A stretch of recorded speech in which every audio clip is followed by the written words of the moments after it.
Griffier, ici au micro le père Filippo Ivardi, le directeur.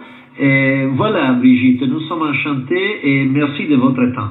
Je vous en prie, mon père. Depuis votre libération, Brigitte, le 17 septembre, la lutte de la dynamique Monseigneur Poggio continue. Et quelle sera maintenant sa stratégie pour faire respecter les résultats des urnes? Merci, mon père, et je voudrais profiter de cette opportunité que vous m'offrez d'abord pour vous remercier pour votre soutien, mais remercier aussi tous les amis du Togo, tous les amis de la dynamique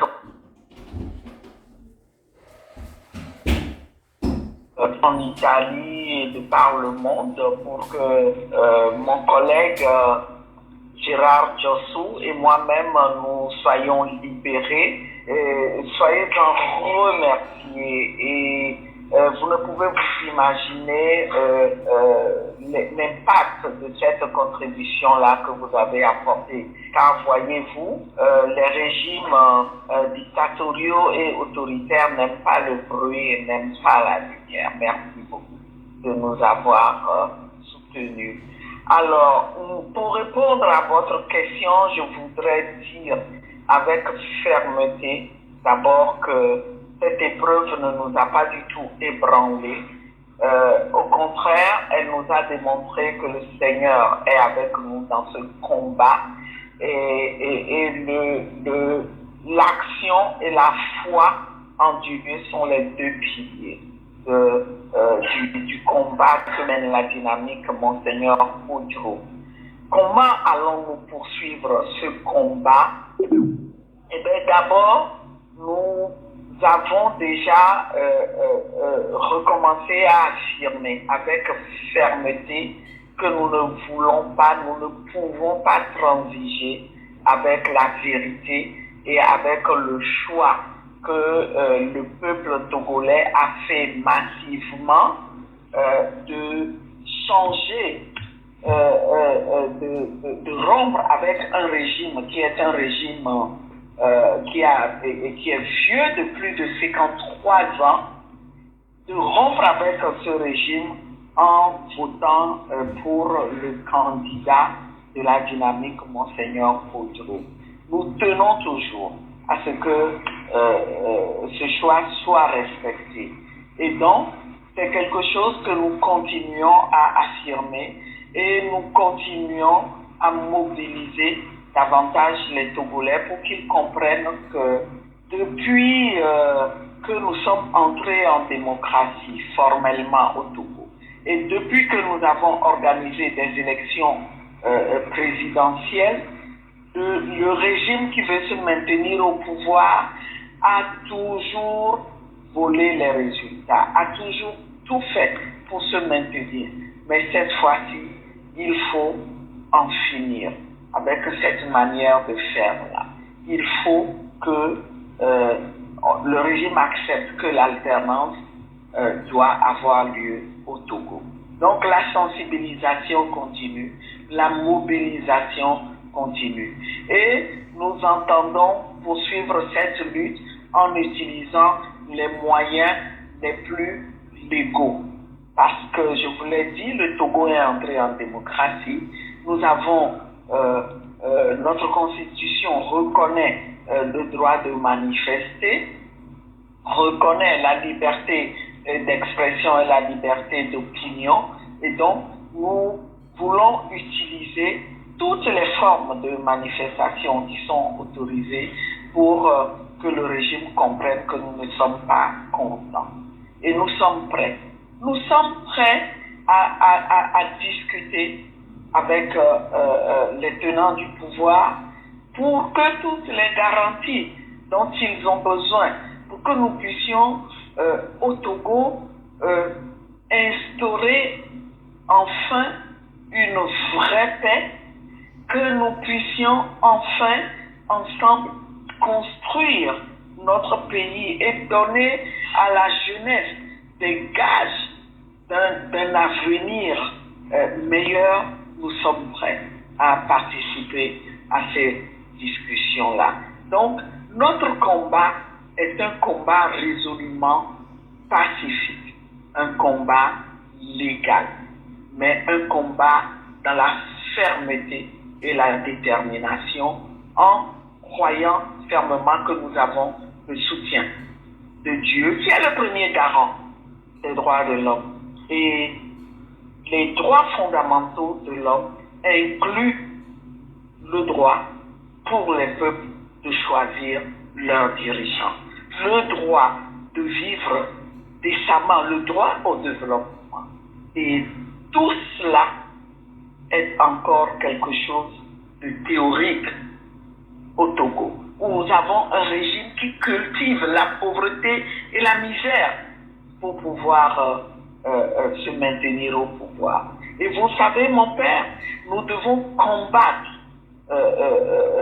tout cela, parce que l'une des conséquences aussi, c'est le fait que les jeunes partent à l'étranger. Les jeunes vont mourir en pleine mer, et nous avons des Togolais aussi qui sont dans cette situation, et nous comprenons vraiment, mon père, lorsque nous avons des autorités officielles italiennes qui dénoncent ce genre de choses et qui demandent à ce que les partenaires du Togo, les partenaires des pays africains créent les conditions pour retenir la jeunesse dans leur pays. La société civile au Togo s'est mobilisée pour votre libération en réunissant différents groupes pour soutenir votre lutte. Voilà, et je voudrais connaître quels sont pour vous les atouts, mais aussi les limites de cette société civile que vous voyez au Togo. Nous avons au Togo une société civile qui a beaucoup apporté à la lutte pour la démocratisation de notre pays. Vous savez, mon père, nous avons commencé cette lutte de manière formelle et ouverte depuis 30 ans. C'est au début des années 90 qu'il y a eu des revendications populaires exprimant la volonté du peuple d'entrer en démocratie, la volonté du peuple de mieux vivre. Et la société civile a joué un rôle extrêmement important. Mais tout comme les partis politiques, la société civile a payé un lourd tribut dans ce combat-là.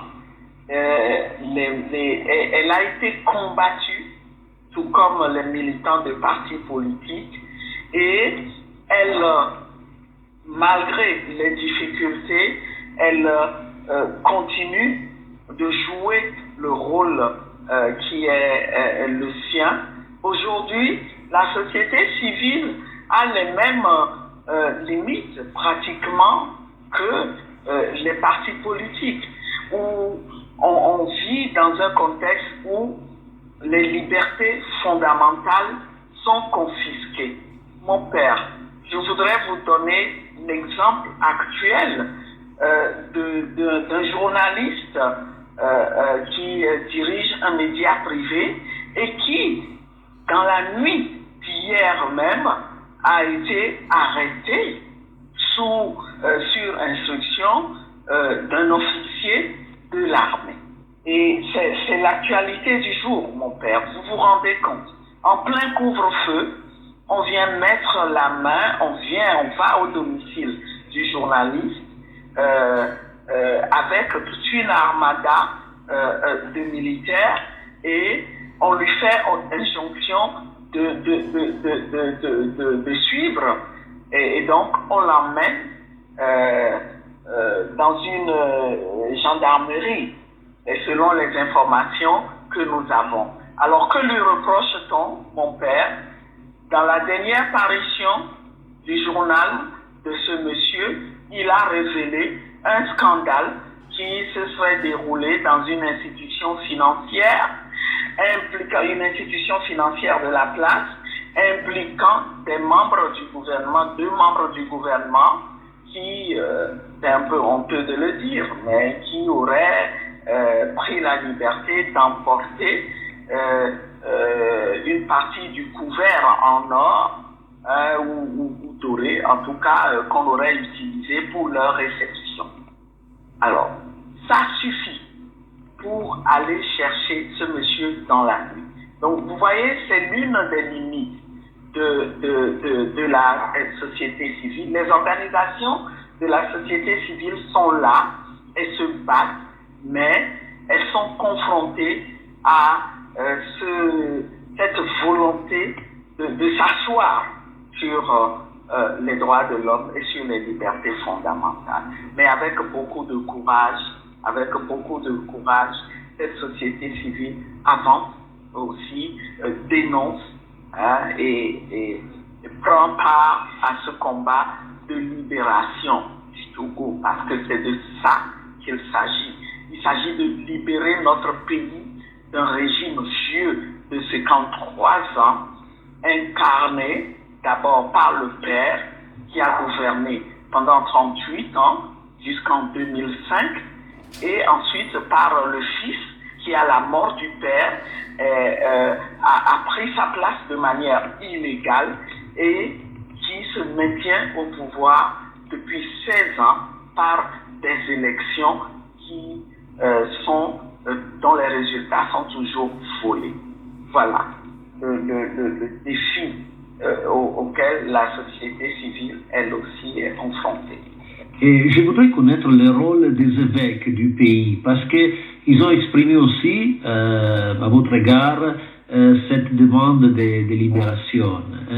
Mais est-ce que, selon vous, ils sont prêts pour faire un choix précis, comme les patriarches, comme Monseigneur Poggiolo, non, avec son courage? Est-ce qu'ils sont prêts, selon vous, de faire respecter ces mêmes résultats des urnes qu'ils ont déjà contestés en mars dernier? Oui, c'est un sujet qui me tient vraiment à cœur en tant que chrétienne et en tant que catholique. Et je dois saisir l'opportunité de cet entretien pour remercier la Conférence des évêques du Togo qui a pris une position très claire et très ferme, demandant que nous soyons libérés.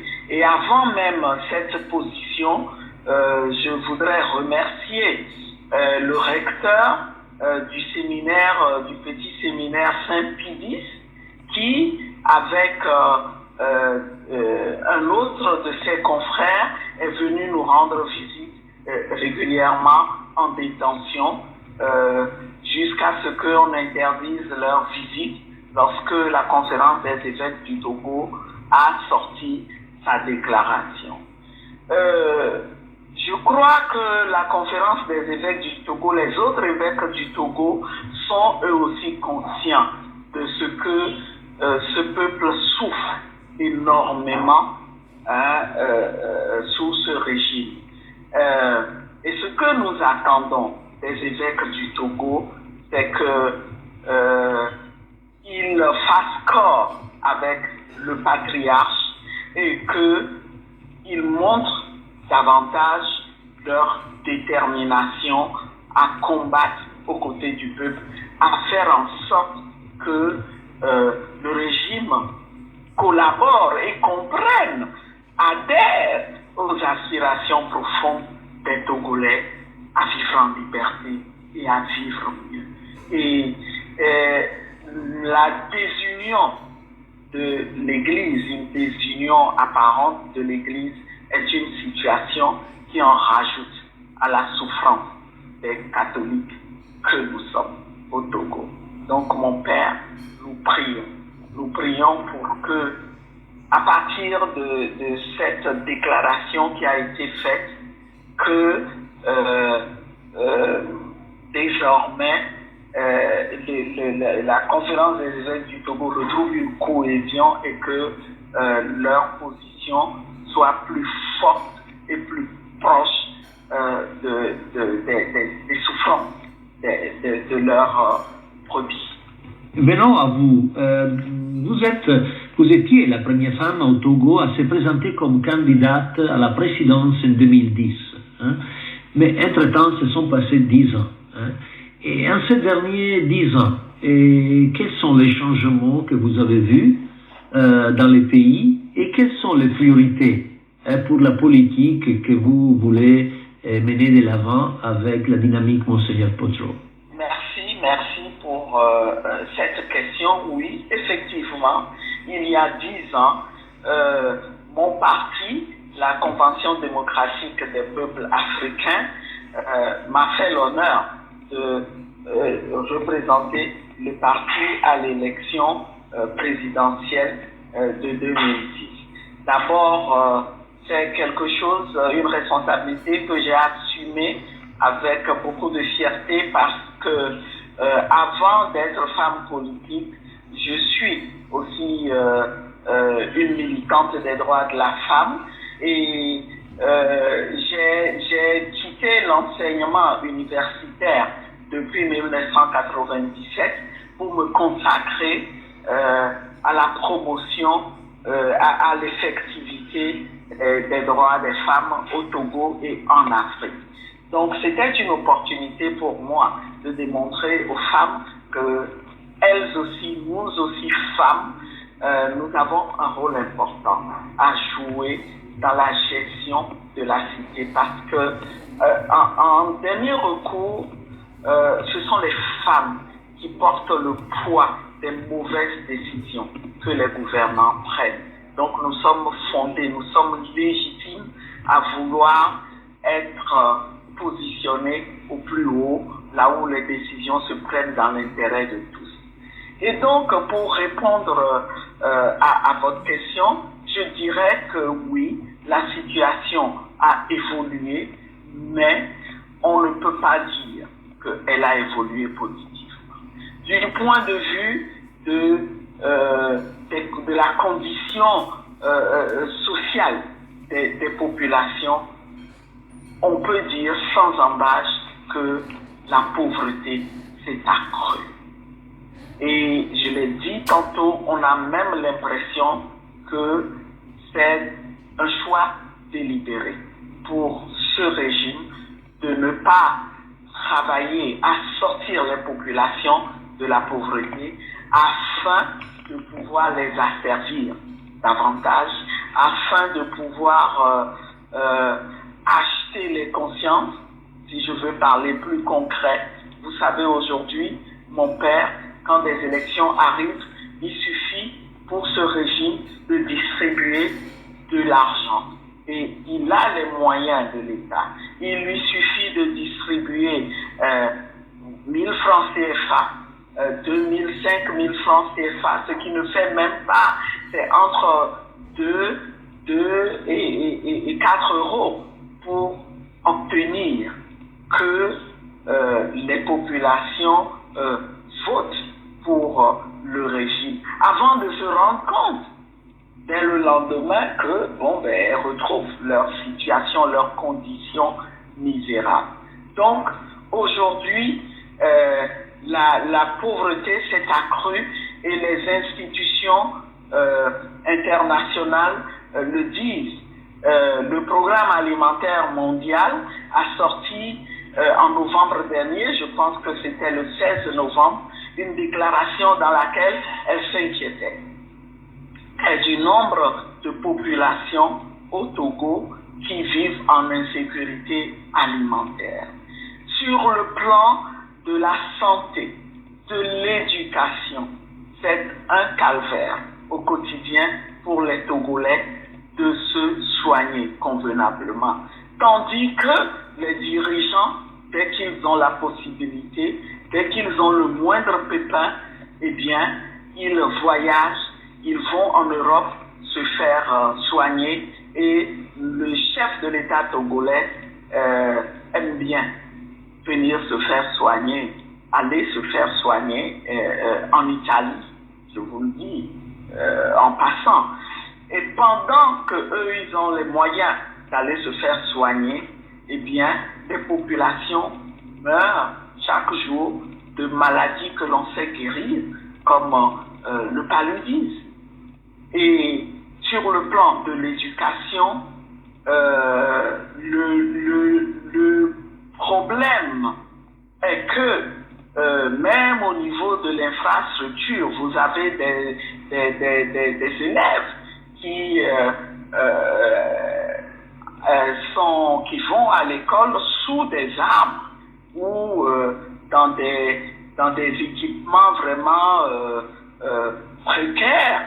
Il suffit d'une tornade pour que les salles de classe construites avec des matériaux précaires disparaissent et qu'il suffit qu'il y ait une petite pluie pour qu'on cesse l'école. Les enseignants font partie de ceux qui sont les moins payés. Et c'est des salaires de misère que les populations de surcroît sont amenées à supporter. Dans les communautés, elles se cotisent pour payer les salaires, l'équivalent, que si on peut appeler ça un salaire, mais en tout cas pour faire en sorte que les enseignants puissent suivre. Donc dans le domaine de l'éducation, nous avons également beaucoup de problèmes. Et ce qui nous désole, mon père, c'est que le Togo a les moyens. Le Togo a les moyens de satisfaire aux besoins des Togolais. Mais l'impunité, le pillage des ressources est encouragé par l'impunité dont bénéficient ceux qui font la minorité qui fait allégeance au régime. Tenez, mon père, tout récemment, il y a un journaliste d'investigation qui a mis le doigt sur un scandale pétrolier. Alors, le pétrole, dans toutes les composantes de produits, y compris le pétrole lampant, c'est un produit que tous les Togolais consomment jusqu'au fin fond des villages. Parce qu'il n'y a pas d'éclairage, il n'y a pas d'électricité et les populations sont encore obligées de s'éclairer à la lanterne et ont besoin d'acheter du pétrole. Mais pouvez-vous vous imaginer, mon père, qu'un montage a été fait autour de la question du pétrole pour que la minorité au pouvoir s'enrichisse? Et un journaliste d'investigation sur plusieurs années vient de démontrer que au moins 500 milliards de francs CFA ont été détournés par des personnes qui ont le soutien du pouvoir et qui n'ont été aucunement inquiétés. C'est le journaliste qui a été traduit en justice et qui a été sommé de fournir les preuves de ces allégations, alors même que le régime a conscience de ce que ce scandale étant vraiment grave, il fallait rapidement ordonner un audit. Mon père, nous savons que l'audit a été réalisé et que l'audit a conclu que le détournement qui a été réalisé est beaucoup plus important que ce que le journaliste a révélé. Mais je vous assure que c'est le journaliste qui a été convoqué, traduit en justice et qui a été sanctionné. Le rapport d'audit est toujours là. Les personnes impliquées dont on a donné les noms courent toujours. Et c'est ça qui est difficilement supportable.